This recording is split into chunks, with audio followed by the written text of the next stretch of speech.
آپ نے بیان فرمایا کہ پروردگار عالم ان چیزوں کو بڑی خوبصورتی سے بیان کرنے کے بعد ارشاد فرما رہا ہے کہ صوفیاء ایک مقام کی پاکیزگی کرتے ہیں، اور وہ ہے دل، اور وہ کیا ہے؟ قلب۔ قلب مومن جب روشن ہو جاتا ہے تو قلب مومن کی روشنی، اللہ پاک نے ارشاد فرمایا کہ مومن کی روشنی میں پروردگار کے حسن کے، اس کے جمال کا، حسن کا ایک جھلک اس میں پیدا ہو جاتی ہے، جس میں وہ پروردگار عالم کی معرفت حاصل کرتا۔ اب ان چیزوں کو ہم دیکھ کر ہم امام غزالی کے ہی الفاظ آپ کے سامنے پھر بیان کر رہا ہوں۔ وہ فرماتے ہیں کہ صوفیاء کا دعویٰ یہ ہے کہ مجاہدہ، ریاضت، مراقبہ اور تصفیہ قلب سے ایک حادثہ پیدا ہوتا ہے، ایک حس پیدا ہوتی ہے، جس سے ایسی باتیں معلوم ہوتی ہیں جو حواس ظاہری اور حواس باطنی سے نہیں میسر آتی۔ یہ امام غزالی بیان فرماتے ہیں، اور فرماتے ہیں کہ یہ علم باطن ہے، یہی علم ہے جس کو قرآن نے کہا، پروردگار عالم نے وَعَلَّمْنَاهُ مِن لَدُنَّا علما، اس کو علم لدنی کہتے ہیں، اور کشف اور علم غیبی کہتے ہیں، اور یہی علم ہے جو انبیاء اور اولیاء کے ساتھ مخصوص ہے۔ اور یہ پیدا کیسے ہوتا ہے؟ فرماتے ہیں انبیاء اور اولیاء میں فرق یہ ہے کہ انبیاء میں علم نہایت کامل اور فطری ہوتا ہے، انبیاء کا علم نہایت کامل اور فطری ہوتا ہے، ان کو مجاہدے کی، ان کو ریاضت کی، ان کو مراقبے کی ضرورت نہیں ہوتی، ان کا علم فطری ہوتا ہے، بخلاف اولیاء کے کہ ان کو مجاہدات اور ریاضت کے بعد حاصل ہوتا ہے۔ یعنی انبیاء کے دل کا آئینہ پہلے سے صاف ہوتا ہے، انبیاء کے قلب سلیم ان کو ویسے ہی ملا ہوا ہی قلب سلیم ہوتا ہے، مگر اولیاء اور انسان کا قلب منیب کے درجے سے قلب سلیم تک پہنچتا ہے۔ قرآن نے قلب منیب بھی کہا اور قلب سلیم بھی کہا، یعنی زنگ آلود دل، انسان خواہشات، نفسانی خواہشات، دنیاوی حرص، دنیاوی لالچ، تمام چیزیں، نفس اور شیطان، یہ انسان کے قلب کے آئینے کو دھندلا دیتے ہیں، اور پھر اس دھندلاہٹ کو دور کرنے کے لیے ارشاد فرمایا کہ پھر ضرورت ہوتی ہے مجاہدے کی، پھر ضرورت ہوتی ہے ریاضت کی، پھر ضرورت ہوتی ہے مراقبے کی، پھر ضرورت ہوتی ہے عبادت کی۔ فرمایا انبیاء کا آئینہ قلب پہلے سے مصفہ ہوتا ہے، دنیا کی کوئی شے اس کو گندا نہیں کر سکتی، اس لیے وہ معصوم عن الخطا ہوتے ہیں اور اولیاء محفوظ عن الخطا ہوتے ہیں۔ اس لیے امام غزالی نے ان چیزوں کو بیان کرنے کے بعد ہمارے لیے جو چیز چھوڑی ہے وہ آپ کے سامنے عرض کرتا ہوں کہ صلحاء اور اولیاء کا طریقہ یہ ہے۔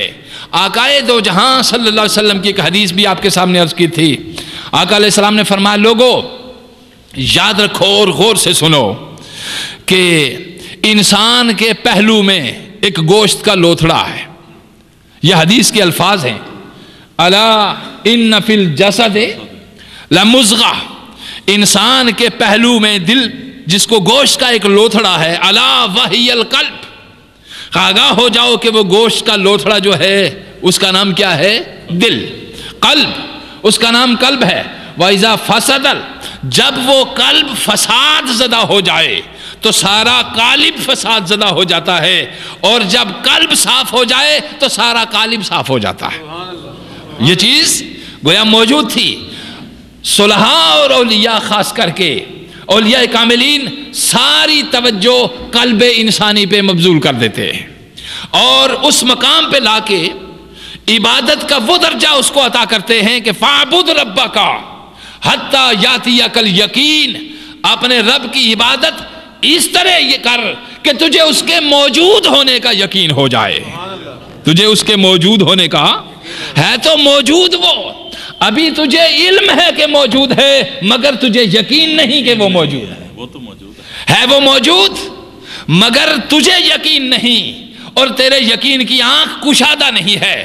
فَاعْبُدْ رَبَّكَ حَتَّى يَأْتِيَكَ الْيَقِينُ، عبادت اس تصور سے کر کہ میرا مولا مجھے دیکھ رہا ہے، میرا رب مجھے دیکھ رہا ہے، میری ہر حرکت کو دیکھ رہا ہے، میری نیت کو دیکھ رہا ہے، میرے ارادے کو دیکھ رہا ہے، میرے عمل کو دیکھ رہا ہے۔ یہ وہ چیزیں آ گئی جو میں پہلے آپ کو بیان کر چکا ہوں۔ آپ کی ہر حرکت ریکارڈ ہو رہی ہے، آپ کی نیت ہر ریکارڈ ہو رہی ہے، آپ کا ہر عمل ریکارڈ ہو رہا ہے، آپ کا ہر قول ریکارڈ ہو رہا ہے۔ بس یہ جو ہو رہا ہے اس کو ذہن پہ چھا جائے کہ یہ ہو رہا ہے، ایسا نہ ہو کہ کسی وقت یہ بھول جائے کہ یہ نہیں ہو رہا۔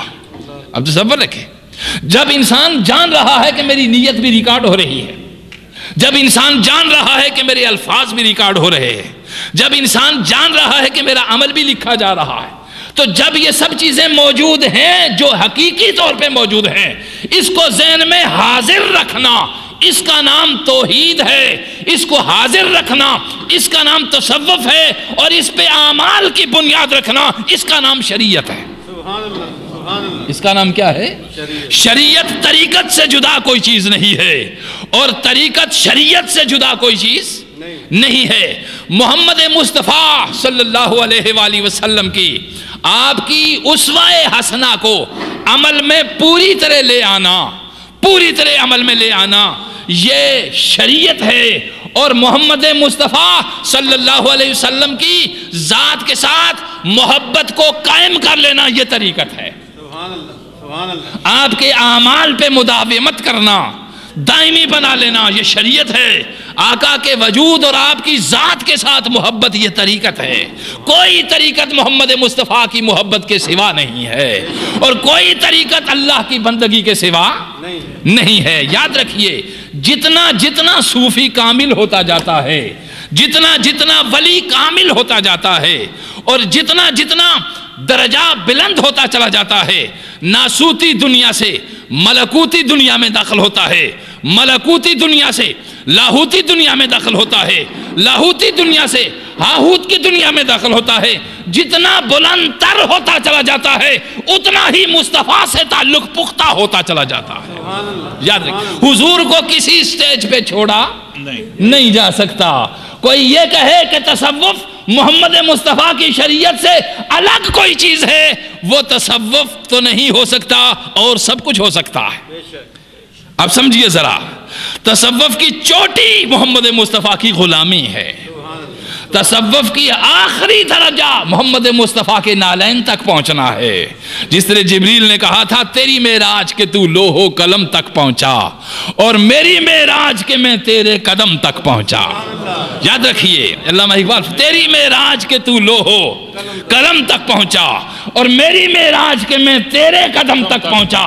ہماری تصوف کی آخری انتہا مصطفیٰ کے قدموں میں جا کے ختم ہوتی ہے، ہماری تصوف کی آخری منزل مصطفیٰ کریم کے نالین پہ ختم ہوتی ہے، ہماری شریعت کی آخری درجہ محمد مصطفیٰ صلی اللہ علیہ وسلم کی غلامی پہ جا کے ختم ہوتا ہے۔